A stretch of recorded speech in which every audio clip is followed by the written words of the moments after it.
Hey guys, tonight we begin with the twisted theatrics of the Roman Colosseum, a place where fairness was optional, lions were hungry, and subtlety was thrown into the arena alongside prisoners. So before you get comfortable, take a moment to like the video and subscribe, but only if you genuinely enjoy what I do here. And let me know in the comments where you're tuning in from and what time it is for you. It's always fascinating to see who's joining us from around the world. Now, dim the lights, maybe turn on a fan for that soft background hum, and let's ease into tonight's journey together. The Roman Colosseum was not designed for sportsmanship, it was designed for spectacle, and also possibly as a way for emperors to avoid doing actual paperwork. Today, we have stadiums for soccer. The Romans had stadiums for chaos. If you walked into the Colosseum expecting fairness, you'd be about as disappointed as someone who brought a picnic to a thunderstorm. The crowd wasn't looking for balance. They weren't here to see who fought best. They were here to see who fell best, ideally in the most theatrical way possible. Bonus points for flailing arms and tragic facial expressions. Let's be honest, the Roman definition of entertainment was robust. A perfectly matched fight between two trained gladiators. Sure, that happened. But far more common were the opening acts, criminals, captives, or very unlucky people who happened to owe the wrong senator money. These folks were given the equivalent of a sharp spoon and told to make it dramatic. And dramatic they made it. The Colosseum wasn't just a stadium. It was a form of civic therapy. Life in ancient Rome could be stressful. Plagues, grain shortages, and the occasional fire. Watching someone else have a really bad day in a controlled environment was how people coped. And it was free. Funded by the emperor, the games were a very public please-like-me gesture. You got grain, a seat, and a view of someone running from an angry elephant. What more could you want? Even the architecture encouraged inequality. The emperor had the best seat, senators got cushions, and everyone else got a stone bench and sunstroke. The actual people in the arena, they got an audience. So fairness? Not exactly the design priority. This wasn't a fencing match. This was ancient Rome's version of dinner theater.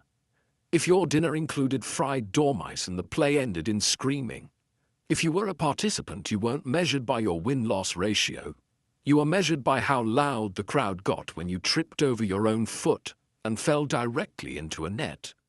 Nothing says public service quite like forcing an untrained civilian to fight a heavily armed professional in front of 50,000 strangers. The Romans had a word for this: entertainment. And while we have game shows and cooking competitions, they preferred something with slightly more risk and significantly fewer rules. Enter the gladiator versus amateur match, a charming tradition where a trained killer faced off against, say, a baker with a sword or a bureaucrat with an existential crisis. These weren't just one-off mistakes. These were planned. Sometimes the amateurs were volunteers. Sometimes they were condemned criminals. And sometimes they were just guys who really should have read the fine print. Gladiators, contrary to modern movie logic, weren't all enslaved nobodies. Some were volunteers, some were celebrities, and all of them were highly trained. They lived in schools, had coaches, and were basically professional athletes, except with more armor and fewer endorsement deals. Now imagine pitting one of them against someone who learned sword fighting from watching shadows on a wall. The result was predictable, and that was the point. This wasn't about suspense. This was about spectacle. The audience didn't want a fair fight. They wanted to cheer for the obvious winner, while pretending the other guy had a shot. It was the ancient Roman version of watching a squirrel try to drive a chariot. And for the amateur, well, they had options. Option 1. Survive long enough to be mildly impressive. Option 2. Survive long enough for the crowd to feel sorry for you. Option 3. Get hit so quickly and dramatically that the audience laughs and the emperor nods in approval. If you were particularly charming or dramatic, You might even earn a reprieve. Romans loved a good underdog story, especially if the underdog was bleeding just the right amount. But most of the time, the outcome was settled before the match began. The crowd knew it. The fighters knew it. Even the guy sweeping the sand probably knew it. Let's say you're accused of a crime in ancient Rome. Maybe you stole something. Maybe you looked at the emperor's statue a little too long. Maybe your neighbor just really doesn't like you. Congratulations, you now qualify for a special appearance in the Colosseum. And by special appearance we mean you're going to be introduced to a lion, up close, personally, and probably without warning.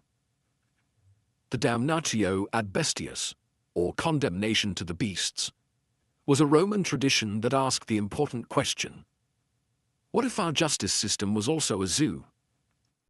It was Rome's solution to everything from theft to treason. Throw the accused into the arena, open a gate, cue the music and the panic. The lions weren't ordinary cats either. They were imported, often from North Africa, and treated like star performers. They got better transportation than most citizens, and sometimes better food.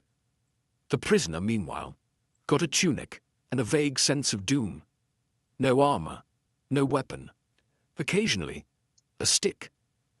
Because nothing says fairness like handing someone a twig and telling them to make it look exciting. This wasn't a fight. It was a message. The empire didn't just punish you, it made you part of the show. The more dramatic your final moments, the more the crowd cheered, the more the empress smiled, and the more everyone forgot their rent was overdue. And yes, people brought their children. Because why go to the forum when you could teach your kids valuable life lessons like, don't commit fraud or you'll be lunch? Sometimes the condemned surprised everyone. They ran, they dodged, they climbed things. There's at least one account of a man playing dead so convincingly that the lion lost interest. Unfortunately, the crowd didn't. They made sure the show went on. If you're thinking, this seems excessive, the Romans would have agreed. But only if you suggested not using lions. That would have ruined the aesthetic. So let's say the lion match is over, and the crowds had their fill of seeing unarmed prisoners make friends with fate. What's next? Naturally, let's arm some people and send them back in, but with more animals, and weirder ones. Enter the Venations, Rome's version of man versus wild, if the wild was extremely annoyed, and the man was wearing gladiator sandals.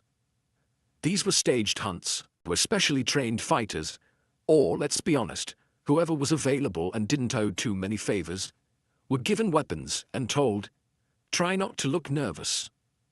The Colosseum would be transformed into a faux wilderness. Fake trees, imported sand, maybe even a bit of shrubbery if someone had the budget. Then, wild animals were released. Leopards, bears, ostriches, rhinos, crocodiles, basically anything that could stomp, charge, or deeply confuse an audience. Fighters were expected to battle them with spears, nets, or in some cases, absolutely nothing helpful. There are stories of men sent in with slings or sticks, which is exactly as effective as yelling please stop at a charging boar. And here's the twist, it still wasn't a fair fight, just in the opposite direction. Sometimes the animals were sick, drugged, or starved to make things manageable. Other times they were just dumped into chaos, unsure if they were supposed to attack or audition for a tragedy. Not that it mattered. The goal wasn't survival. It was spectacle. Did the crowd care about the animals? Not especially. If a rhino managed to flip a man into the air like a decorative coin, they cheered. If the man somehow won, they cheered louder. There was no losing, just entertainment. And occasionally, the animals teamed up. In one account, a bear and a lion supposedly ignored the humans and started fighting each other. The crowd adored it. The organizer probably got promoted. It wasn't hunting, it wasn't combat. It was what happens when an empire gets rich enough to invent new hobbies and bored enough to turn the food chain into improv theater. By now, the Roman Colosseum had established a theme. Take something brutal and somehow make it weirder. But when they wanted to really impress the audience, they dipped into mythology. Because why simply execute someone when you could recreate a legend while doing it? This delightful tradition was known as fatal charades.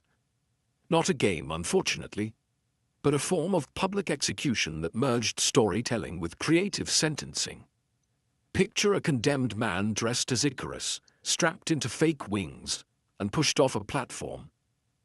No, he didn't fly. No, it wasn't subtle. The Romans loved mythology, gods, heroes, tragic endings.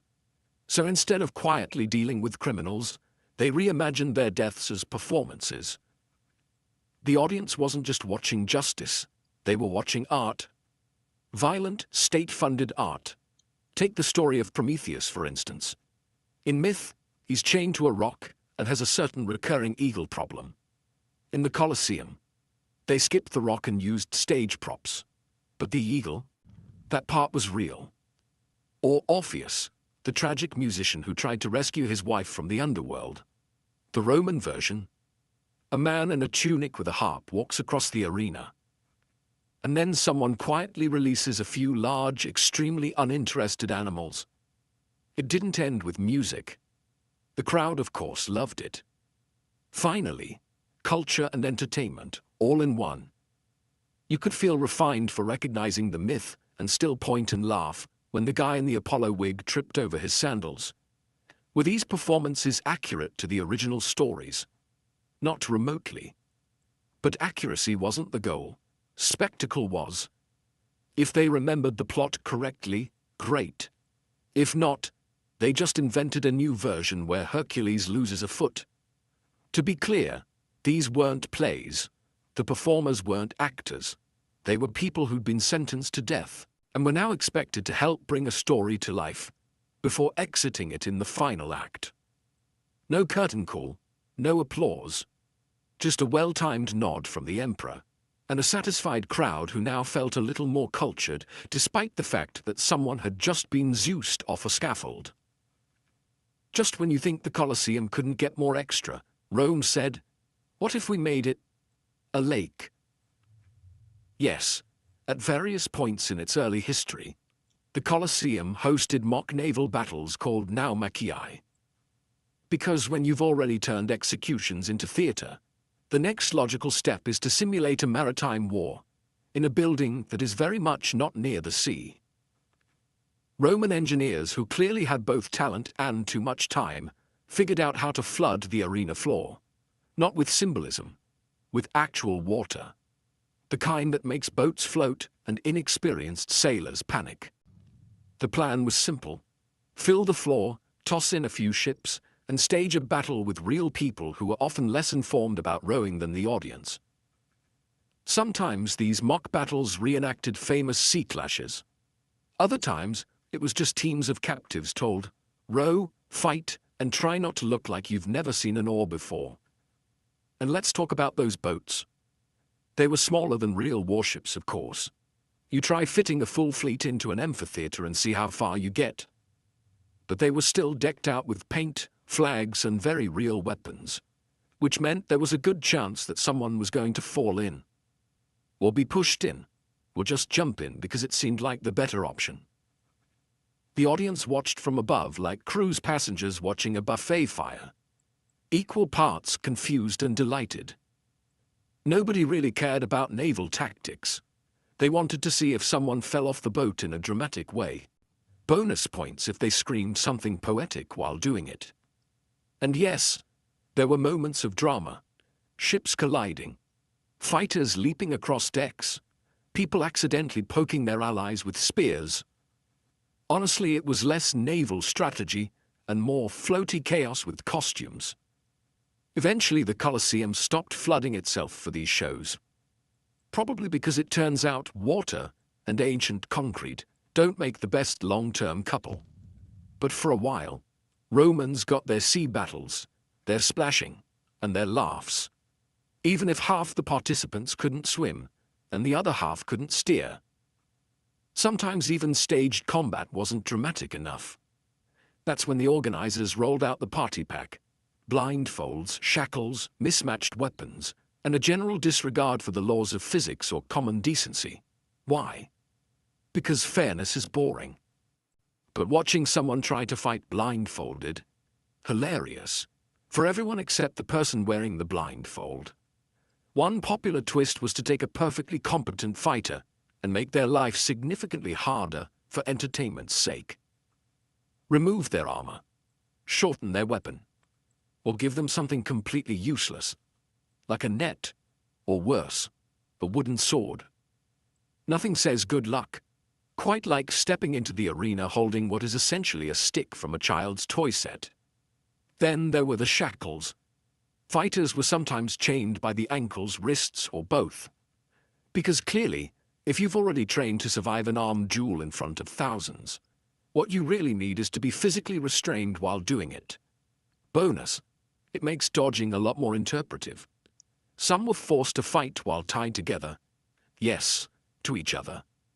It was called the three-legged race of doom. Okay, not officially, but it should have been. Imagine trying to survive with someone else's panic dictating your footwork. One stumbles, both fall, and the crowd loses its mind. Of course, these gimmicks weren't used on just anyone. Gladiators were investments. The ones who drew crowds and had reputations were spared the most ridiculous setups. Unless the audience was bored and the emperor wanted a laugh. Then all bets were off. And let's not forget the occasional surprise opponent. You think you're fighting one guy, and suddenly a trap door opens and out comes a second one. Or even better, something with claws. Imagine a WWE match where the floor randomly spits out a bear. Ancient Rome did that, but sincerely. None of this was in the rulebook. Mostly because there was no rulebook, just a checklist. Is it entertaining? Is it absurd? Can it be cleaned up before the next match? You might assume that the Roman Colosseum, in all its chaotic brilliance, gave its audience a break between events. A moment to stretch, grab some olives, maybe talk about how well the gladiators were accessorized. And technically, yes, there was an intermission. But in true Roman fashion, even that was turned into a performance. Welcome to the Meridiani, the midday break. While the morning had beast hunts and the afternoon promised gladiator duels, lunchtime was reserved for something a little more procedural, public executions, because nothing pairs with your midday bread roll quite like the empire's idea of due process. These executions weren't spontaneous. They were scheduled, organized, timed with the precision of a stage play. The condemned, usually criminals, deserters, or people who had annoyed the wrong bureaucrat, were brought out for the crowd to see justice being served, loudly and without any red tape. No one was expecting drama. This wasn't a fight. It was a warning. Don't be like this guy, the Empire said. Also, please enjoy your olives. And the methods, well, let's just say they were creative. Sometimes it was quick, a clean finish and on with the show. Other times, it was needlessly elaborate, especially if the person had made headlines. The Romans believed justice should be efficient, theatrical, and ideally sponsored by someone in a toga. The crowd by this point was used to it. Kids asked for better seats. Merchants hawked snacks. No one blinked. If anything, they got annoyed when it ran long. Come on, someone would mutter. We're just here for the real matches. That's what makes this part so absurd. For the audience, executions were just filler content. Like commercials. Only instead of advertising soap, they demonstrated why you shouldn't steal one. And if that feels unsettling, that's kind of the point. The Colosseum wasn't just an arena. It was a carefully choreographed showcase of control. Every moment, including intermission, was designed to remind the public who had power and what happened when you challenged it. In modern sports, referees make the calls. In the Roman Colosseum, the final verdict came from thousands of sweaty spectators who had eaten too much bread and were possibly 2 goblets deep into wine. Yes, in Rome, justice was crowdsourced. After a gladiator match, the loser didn't always die immediately. If he fought well, or at least flailed with enthusiasm, the final decision rested with the audience. Would he live to fight another day, or become a cautionary tale for future footwork? Enter the thumbs. You've probably heard of the famous thumbs down, meaning death. Except, plot twist, historians aren't entirely sure which thumb meant what. Some sources say thumbs up meant execution, like a sword being drawn. Others say thumbs down meant sheathing the blade, aka mercy. And others argue the gestures weren't even about thumbs at all, but more vague hand-waving that made gladiators wish Romans had just invented scorecards. Either way, the audience's reaction mattered, and they were not shy. They came to the Colosseum ready to cheer, boo, and yell unsolicited opinions at people literally fighting for their lives. It was ancient Yelp, only with more tunics and fewer stars. If a fighter was boring, he might get silence, the worst possible outcome. If he was exciting, the crowd roared for mercy, or punishment, or both. It was a little unclear, honestly, but very loud. Some gladiators courted favor. They played to the stands. They had fans. Yes, actual fan bases. Certain fighters were known by name, and some even had merchandise. Okay, not official merchandise, but people wore carvings of them. Same idea. And if the emperor was present, oh, it got political fast. He could override the crowd's vote, granting mercy or insisting on execution.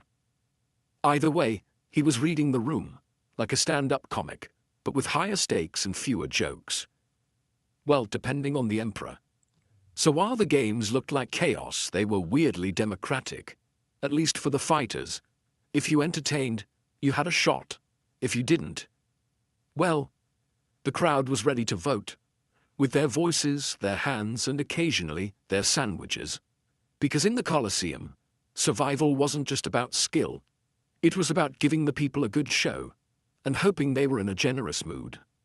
Of all the creatures you might expect to face in the Roman Colosseum, lions, tigers, that one guy with a net, the humble wild boar probably wouldn't top your list. But in ancient Rome, pigs weren't just food, they were part of the entertainment. And not in a cute, farm-petting zoo kind of way. Wild boars were no joke. These were muscular, tusk-wielding, forest-born battering rams with hooves. Think of them as nature's angry bowling balls, with less mercy and more momentum. Now imagine one of them charging at you, in front of a cheering crowd, while you try to look heroic in a leather skirt. Gladiators were trained for many things, but pig strategy was not high on the curriculum. Sometimes boars were used in animal hunts, venations, released into the arena for fighters to take down with spears. Other times, in an effort to keep things spicy, the boars were introduced mid-combat as surprise guests. Nothing livened up a duel like a 300-pound pig sprinting across the stage uninvited. In at least one event, records describe an animal so aggressive that it charged through props, ignored its handler, and nearly ran into the front row. The Romans loved it. Nothing says great public funding like airborne pork. And if you're wondering how this counts as entertainment, to the Roman crowd, unpredictability was the point. A lion was majestic. A tiger was terrifying. But a boar, that was hilarious. Especially when someone underestimated it. Even emperors got in on the action. Some hosted themed hunts, showcasing their exotic animal collections, including particularly fierce pigs, just to prove how well-stocked their empire was in both bacon and bravado. The fighters, meanwhile, were mostly just trying to survive. You could train to counter a sword. You could anticipate a human. But a wild boar, that was pure chaos in pig form, with tusks that turned kneecaps into hazards. And in the grand tradition of Roman entertainment, no one asked the important question, should we be doing this? They just asked, can we fit another boar into this scene? Spoiler, they could. And they often did. The arena floor was no ordinary stretch of sand. Beneath it lay a labyrinth of tunnels, cages, lifts, and pulleys, all carefully designed to ruin someone's afternoon. These mechanical marvels allowed stagehands to raise animals, props, or sometimes entire set pieces into the arena, with unsettling theatrical timing. You're a gladiator, mid-fight, sweating under the Roman sun, and just as you're about to win, boom, the floor opens and out comes a leopard. Not part of the match, just bonus content. This was not accidental. Roman event planners, yes, that was essentially a real job, loved surprises. Why have a normal duel when you could turn it into an obstacle course with hidden lions? And it wasn't just animals. Sometimes chariots would roll out, sometimes fire pits, sometimes large wooden constructs meant to represent mythological backdrops, like the underworld or a poorly made volcano. All of it designed to keep the crowd engaged and the participants deeply confused. It turned combat into theater, and theater into absolute chaos. You didn't just fight your opponent. You fought the floor, the props, and your growing suspicion that someone behind the scenes was laughing very hard. These trapdoors were operated by teams of slaves and workers beneath the stage, coordinating timing with the precision of a military operation, or at least a mildly chaotic circus. One wrong lever, and suddenly a bear appeared in the wrong scene, or worse, didn't appear at all, leaving two fighters awkwardly circling each other for 20 minutes. To the audience, it was thrilling. To the combatants, it was a lesson in humility and ankle awareness. Because in the Colosseum, you weren't just facing opponents. You were facing architecture, stage design, and the Roman Empire's deep commitment to surprising people with unpleasant things. If the gods truly favored the brave, then surely they also appreciated the ones who managed not to fall through a trapdoor mid-victory pose. At first glance, gladiator versus gladiator matches sound like the fairest part of the Colosseum schedule. Two trained professionals well-matched facing off in front of a roaring crowd, like ancient UFC but with better outfits. But of course, this is Rome. And fairness, as always, was optional. While some bouts were evenly matched, for dramatic tension and crowd investment, many others were rigged faster than a politician's re-election campaign. One fighter might be a seasoned veteran with years of arena experience. The other, a terrified rookie who just figured out which end of the sword was the business end. And don't get too attached to the idea of standard weapons either. Sometimes one fighter got a gladius and a shield, the other got a net and a trident. Not because it made tactical sense, but because the crowd liked variety and someone in event planning had a flair for chaos. These odd pairings had names. The Secutor versus the Retiarius, Trident Guy, was especially popular. One had armor, a big helmet, and traditional gear. The other wore almost nothing, carried a glorified fish fork, and relied on dodging for dear life. It was less battle of equals, and more, can Speedy McBareFeet avoid being flattened? Why the mismatches? Because Rome loved contrast. The sight of two identically armed fighters was boring. But throw a bulky armored tank against a wiry, nearly naked rope flinger. Now that's entertainment. And if one gladiator had a growing fan base or a sponsor to impress, the match might be tilted in his favor. Not so he could prove himself, but so he could look even cooler while winning. Gladiators weren't just fighters, they were investments. Walking brand names.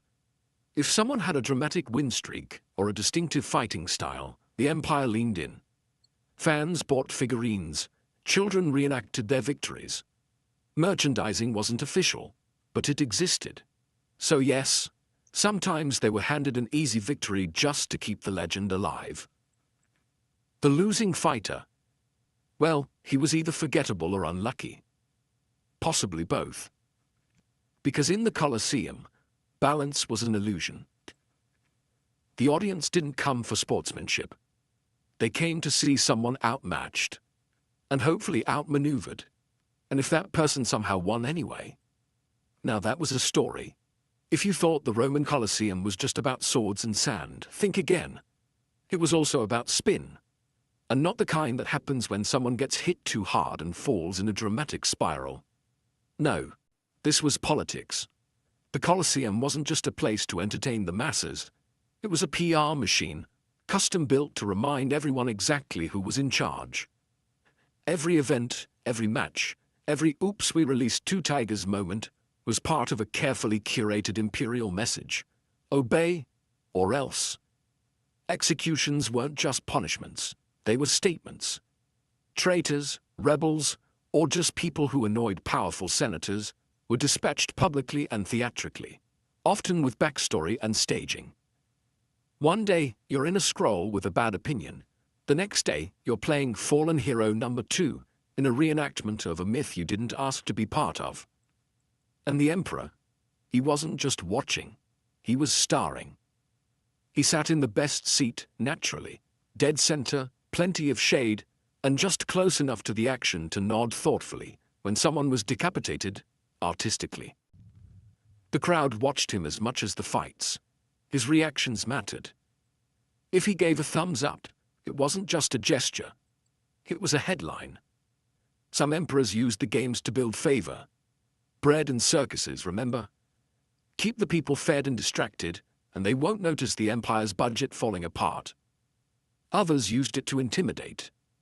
A public execution here, a surprise lion there, all very motivating.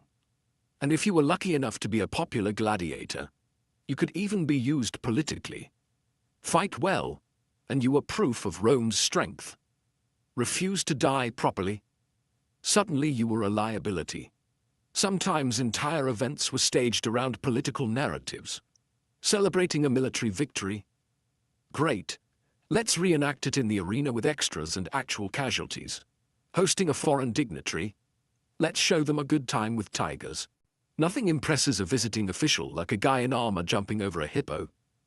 So yes, the Colosseum was Rome's most violent press conference. Every splash of sand and dramatic collapse was part of the empire's broader messaging strategy. Rome is strong, Rome is glorious, and Rome is definitely watching. With all the mismatches, trapdoors, weaponized pigs, and political overtones, why did the Colosseum stay open for so long? Simple. Rome was addicted to spectacle. These weren't just shows. They were cultural events, political tools, social glue, and occasionally, legally questionable therapy for a civilization that desperately needed hobbies. The empire was big, complicated, and frequently on fire, sometimes literally. But give the people a gladiator match, and suddenly everything felt stable. The formula worked. A bored, overtaxed citizen might complain about grain shortages, but toss them a seat in the Colosseum, a snack, and a front-row view of someone wrestling a panther in a wig. Suddenly, life wasn't so bad. That's Empire Building 101. Distract, dazzle, repeat. And emperors loved it. The games gave them instant approval ratings. Want to win the crowd after raising taxes? Host a week-long festival. Accidentally insulted the Senate? Release some flaming chariots and tigers? Want to make a general feel insecure? Have his enemy play the hero in a restaged myth and forget to tell him it's a metaphor? The Colosseum was the original social media feed. Constant updates. Constant drama. A place where careers were made, enemies were erased, and your public image could be defined by a single thumb gesture. No comment section, though. Just roaring applause or complete silence, which in Rome was basically a downvote. But even the greatest empires get tired. Over time, the shows became less extravagant, the animals harder to import, the audience less dazzled. By the time Rome began to crumble, even the Colosseum started to feel like yesterday's news. Sand and stone don't last forever, and neither do attention spans. Still, the legacy lingered. Even today, we remember the Colosseum not as a sports arena, but as a monument to how far a society will go for a good show. It wasn't fair, it wasn't kind, but it was unforgettable. Because when you build a stage for 50,000 people and fill it with fire, iron, and politics, well, you're not aiming for subtlety, you're aiming for history. Imagine you're a farmer in ancient Ireland. It's April 30th, and the winds are shifting. You look out over the rolling hills and mutter to yourself, Yep, time to light something on fire again. Welcome to Beltane, the ancient Celtic fire festival that wasn't just about celebrating the start of summer, it was about surviving it. While modern folks might pop a sunscreen bottle and complain about the heat, your ancestors were busy stacking wood and herding cows between two roaring bonfires. Why? Because they believed the smoke could purify, protect, and maybe even impress the local spirits. In this world, fire wasn't just a handy tool, it was a living force, a mediator between realms. Lighting it wasn't casual, it was sacred. The druids, the spiritual MVPs of the community, were in charge of the flames. They'd chant, gesture dramatically, and eventually summon a central bonfire, known as the need fire, which every household flame in the region was relit from. Think of it as a spiritual reset button, but with way more sparks and fewer user manuals. As the fires crackled, villagers would lead their livestock, yes, the actual cows and sheep, between the twin blazes. It sounds a bit excessive, but this was insurance against disease and misfortune. Want your cattle to stay healthy and productive? March them through fire. Want to stay fertile? Take a daring leap over the flames yourself. Nothing says romance like mild singeing. And of course, there was dancing. Naked or clothed, depending on the year and how much mead was involved. Couples might jump the flames together to bind their love, while solo dancers hoped to stir some divine matchmaking from above. Beltane was more than a festival. It was a ritual of seasonal transformation. A fiery handshake between mortals and the other world. And once the fires died down, the embers were scattered in the fields, spreading the blessing of flame across the land. Now let's leave the damp hills of Celtic lands and cross into the arid, sun-blasted heart of ancient Persia. Here, fire wasn't something to dance around while hoping your sheep stayed healthy. It was a godly presence. A divine force that had to be fed, revered, and absolutely not sneezed on. Welcome to Zoroastrianism, one of the world's oldest monotheistic religions, where fire wasn't just sacred, it was truth itself. In fact, they called it Atar, a living symbol of Asher, the divine order of the universe. That meant fire wasn't just a helpful kitchen guest, it was a glowing representative of cosmic balance. So, no pressure. The centerpiece of worship was the fire temple, where priests known as mobeds tended to eternal flames that had been burning for years, sometimes centuries. Think of them as divine janitors with robes, armed not with extinguishers, but bundles of sandalwood and eagle feathers for gentle fanning. The idea was that this flame had to be kept alive, unbroken, unpolluted, undisturbed. Letting it go out? That was basically a cosmic offense. A divine oopsie on a legendary scale. These fire rituals weren't limited to static worship either. During major festivals like Sadeh and Chahashan Besuri, whole communities would light bonfires in public squares to celebrate creation, rebirth, and the ever-ongoing battle between light and darkness. People would leap over the fires while chanting things like, "Give me your red color, take away my sickly pallor," which, let's be honest, is basically the ancient Persian version of New Year, New Me. Sparks weren't just metaphorical in these moments. The fire became a messenger, carrying prayers to the heavens, while also warding off lurking demons and any bad luck that might have been hiding under your rug. Even funeral rites avoided flame directly touching the dead. Why? Because that would pollute it.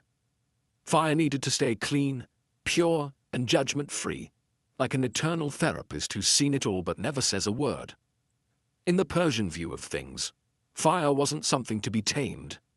It was a sacred thread connecting humanity to the divine blueprint of the cosmos. A warm, flickering flame, yes, but also a blazing reminder to keep your soul and your kindling in good order. Now we jog, literally, into ancient Greece, where fire festivals weren't just holy ceremonies, they were full-on athletic competitions. Because when the Greeks honored the gods, they didn't just pray, they sprinted, with fire. The torch race, or lampadodromia, was the signature event. Imagine a sacred relay where runners passed lit torches like flaming batons across Athens, and the goal wasn't just speed, it was to keep the flame alive. If you dropped your torch or let it go out, disqualified. Congratulations, you've failed both your city and the divine. These races were held in honor of gods associated with fire and knowledge: Hephaestus, the forge god, and Prometheus, the rebellious titan who famously stole fire from Olympus and gave it to humanity.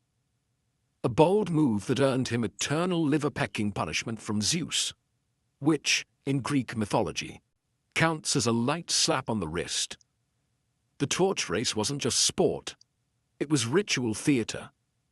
By keeping the flame burning, runners symbolized the endurance of divine wisdom passed down to mortals. It wasn't enough to possess the fire. You had to prove you could carry it without fumbling like a butterfingered apprentice in Hephaestus's workshop. And this wasn't a casual jog through the olive groves.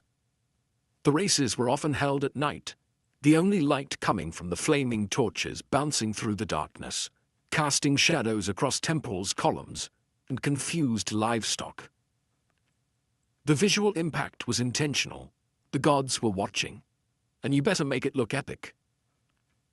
There were also deeper symbolic layers. Prometheus's gift of fire wasn't just warmth or cooking fuel.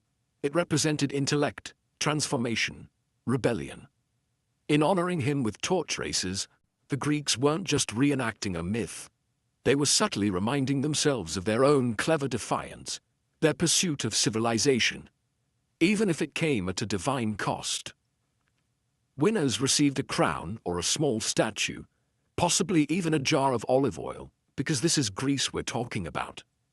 But the real prize was glory, and maybe a temporary break from angry gods smiting your crops. So the next time you see a modern Olympic torch relay, know that it's not just a sports tradition. It's a flickering echo of Greek reverence for stolen fire, cosmic rebellion, and the timeless art of running really fast while not burning your eyebrows off. From Greek torch relays, we now turn east to ancient India, where fire wasn't stolen from the gods. It was the god. Meet Agni, the Hindu god of fire, who wasn't just a deity of warmth and light, but a cosmic postman. His role? Deliver offerings from earth to the heavens, through fire, with perfect reliability. No lost packages, no customer service line. In Vedic rituals, the sacred ceremonies of ancient India, Agni was the bridge between humans and gods. Any prayer worth its salt needed fire. And not just any fire, it had to be lit properly, fed with clarified butter, ghee, basically the holy nectar of every ritual, and accompanied by mantras. These were called yajnas, and they were so important that priests devoted their entire lives to mastering them. Think of it as spiritual pyromania, but with a lot more incense and fewer insurance claims. In a typical yajna, a sacred fire pit called a Havan Kund was constructed, often in intricate geometric patterns aligned with celestial forces. The fire had to be coaxed into life using friction or sacred chants, not a matchstick in sight. And once it was lit, Agni became alive. You weren't just watching a fire. You were making eye contact with a god. But this wasn't a one-time thing.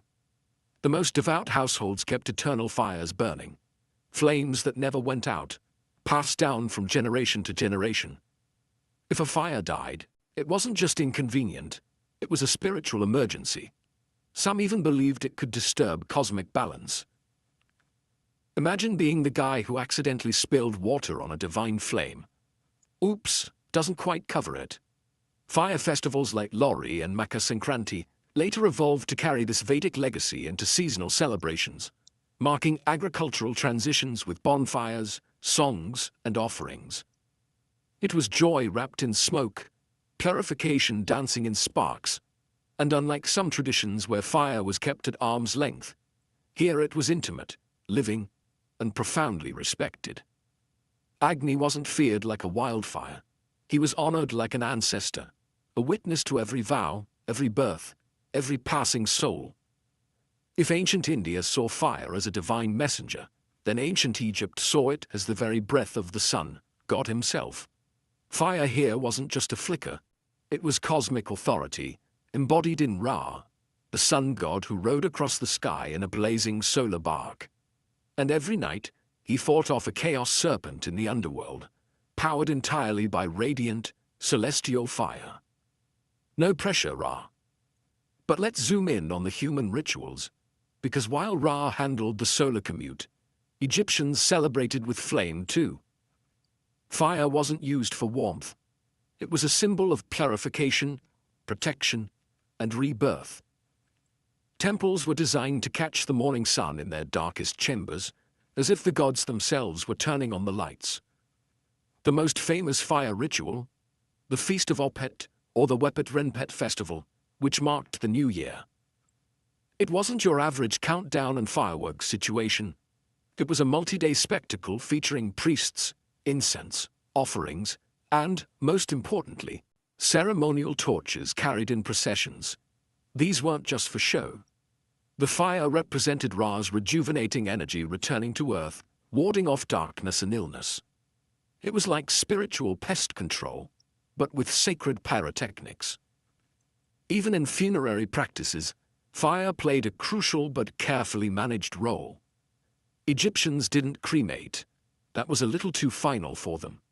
But they burned incense and sacred oils during burial rites. The smoke rising from the offerings was believed to carry the soul's essence upward, helping it journey safely into the afterlife. And if the scent happened to please the gods, even better. Priests also maintained eternal flames within temples, particularly those dedicated to Ra or his fiery daughter, Sekhmet. A lion-headed goddess you really didn't want to upset. Her festivals included fire rituals meant to appease her destructive nature. And yes, these sometimes involved beer dyed red to look like blood, because Egyptian gods loved symbolism and mildly theatrical drama. Fire in Egypt wasn't chaotic. It was orderly, celestial, radiant. It came with scrolls, hymns, and complex schedules. Every spark had a script. Now we descend into the jungles and highlands of ancient Mesoamerica, where fire didn't just symbolize life. It was the engine of the cosmos. And keeping that engine running required a bit more than candles and kind thoughts. Among the Aztecs, Maya, and Zapotecs, fire was a sacred force that governed time, agriculture, even human fate. But they didn't mess around with mere festivals. They had calendrical fire resets. Enter the new fire ceremony, held every 52 years, when the Aztec calendar completed its sacred cycle. A kind of cosmic Y2K, only with higher stakes and fewer IT professionals. As the dreaded date approached, all household fires were extinguished across the land. Cities went dark. People destroyed their belongings. They fasted, prayed, and basically assumed the world might end. Then, at midnight, priests ascended a sacred hilltop and performed a heart sacrifice. Only after the heart was burned and the new flame kindled on the chest cavity, yes, really, was the fire declared reborn. From this one divine spark, every household flame across the empire would be rekindled. Fire was rebirth, continuity, and cosmic validation. If the fire failed to light, the sun might not rise again. No pressure. In Maya civilization, fire also played a key role in temple dedications and royal rituals. Newly built temples were awakened with fire. They would literally burn offerings in the central chamber to activate the structure, as if inviting divine tenants to move in. And if you were a king, your accession to power required fire rites, including incense burning and sometimes ritual bloodletting just to show you meant it. The Zapotecs were just as committed. Their fire god, Cochillo, was closely tied to storms and lightning, and festivals in his honor included bonfires, dances, and occasionally the dramatic burning of symbolic effigies. Sort of a divine piñata with a flammable personality. Across all these cultures, fire was a dialogue with the gods, but also a demand. It was hungry, and it needed feeding. not just with logs or copal resin, but with sacrifice. The smoke didn't just rise, it spoke. Now let's sail into the vast Pacific, where islands dot the ocean like stepping stones of fire. For the ancient Polynesians, fire wasn't just a necessity. It was an origin story, a divine inheritance passed down from gods who lived inside mountains. At the heart of many Polynesian fire beliefs stands the goddess Pele, the tempestuous spirit of volcanoes, particularly revered in Hawaiian mythology. She wasn't a calm hearth goddess gently tending your cooking pot. She was a blazing force of nature who created islands with her lava, then destroyed them in a fit of divine rage. Respecting fire in this culture wasn't optional, it was survival.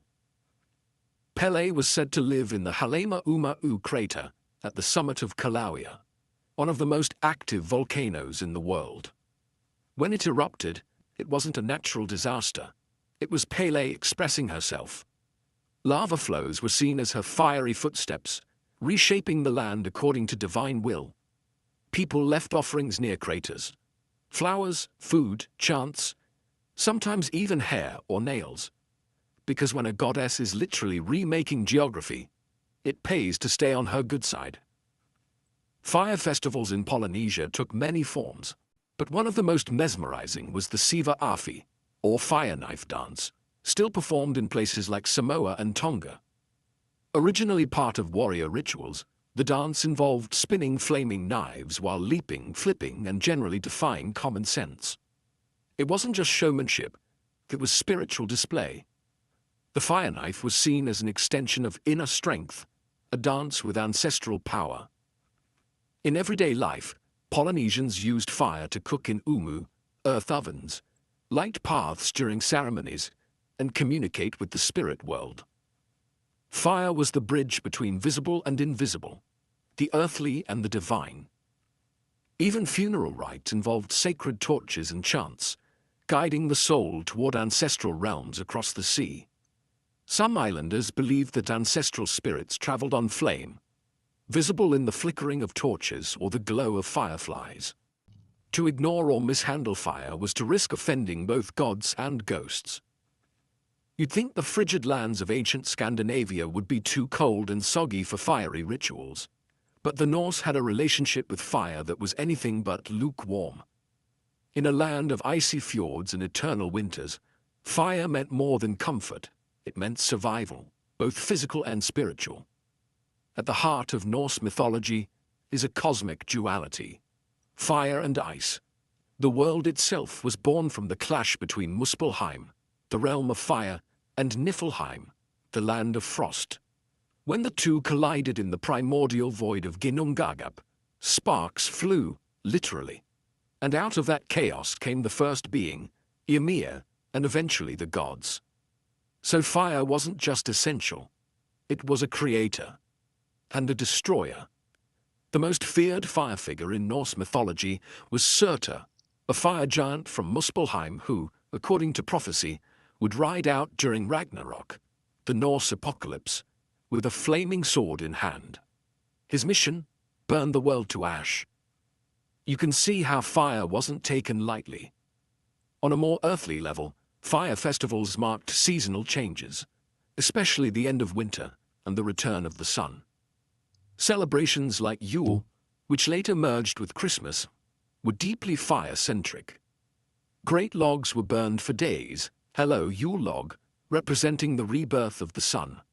The longer it burned, the better your luck for the coming year. Lighting the Yule fire wasn't just cozy, it was cosmic insurance. Bonfires were also lit during midsummer festivals, where the light was at its peak and spirits roamed more freely. Leaping over flames, a practice shared with other cultures, was believed to grant protection, fertility, and possibly the ability to impress your crush. And when it came to death, fire had the final word. Viking funerals weren't all longboats and slow-motion archery, but yes, cremation was common, and fire was believed to release the soul to Valhalla, or Folkvanger, the afterlife realms of warriors and the chosen. The fire cleansed, elevated, and honored. It was part farewell, part transformation, and part dramatic flair. Across the ancient world, fire wasn't just life-giving, it was judgmental. It could warm your home or incinerate your legacy. For many cultures, fire became the ultimate test, the tool of divine justice, spiritual purification, and cosmic reckoning. And unlike modern courts, there were no appeals. In ancient India, fire wasn't only a god, it was also a witness. In the epic Ramayana, Sita, wife of the hero Rama, had to undergo a trial by fire, literally. After being kidnapped and rescued, she walked through flames to prove her purity. The fire, Agni himself, emerged not with a guilty verdict, but with a divine nod. She was unscathed, and therefore innocent. A hot mess of gender expectations, yes, but also an example of how fire was seen as the final arbiter of truth. In medieval and ancient Europe, similar ideas took root in trial by ordeal.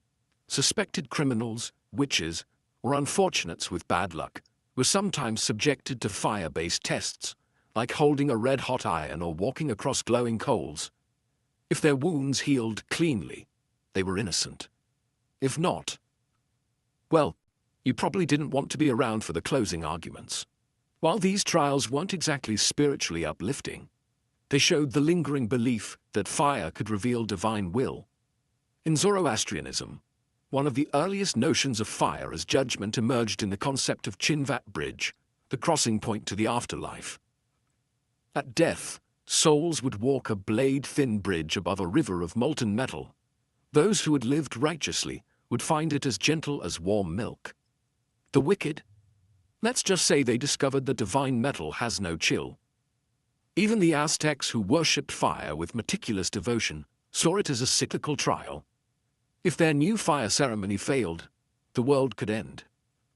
Fire, once a gift from the gods, could also become their chosen method of cosmic deletion. It kept humanity humble, and maybe a little flammable. Throughout all these traditions, fire became a mirror.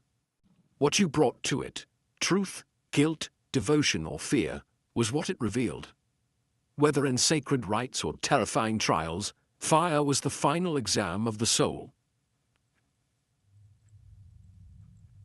In ancient Egypt, paying taxes wasn't just an economic duty, it was practically a spiritual obligation. The pharaoh wasn't your average bureaucrat. He was the divine middleman between gods and humans, so when he demanded tribute, it wasn't viewed as exploitation. It was seen as maintaining cosmic balance. Mayat, the sacred order of the universe. Nothing like being taxed by a god to keep things in perspective. Money, as we know it, didn't really exist in early Egyptian society. So how did the pharaoh fill his royal coffers? Grain.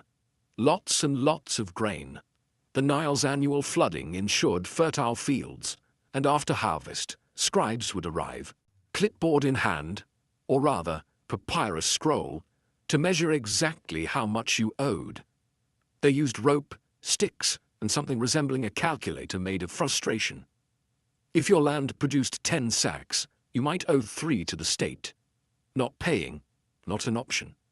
You could lose your land, your cattle, or find yourself mysteriously volunteered for a state labor project. Because yes, you could also pay in labor. The towering pyramids of Giza weren't built by aliens or slaves. They were built in part by taxpayers. If you didn't have enough grain or goods, you could be conscripted for public works, hauling limestone, digging irrigation canals,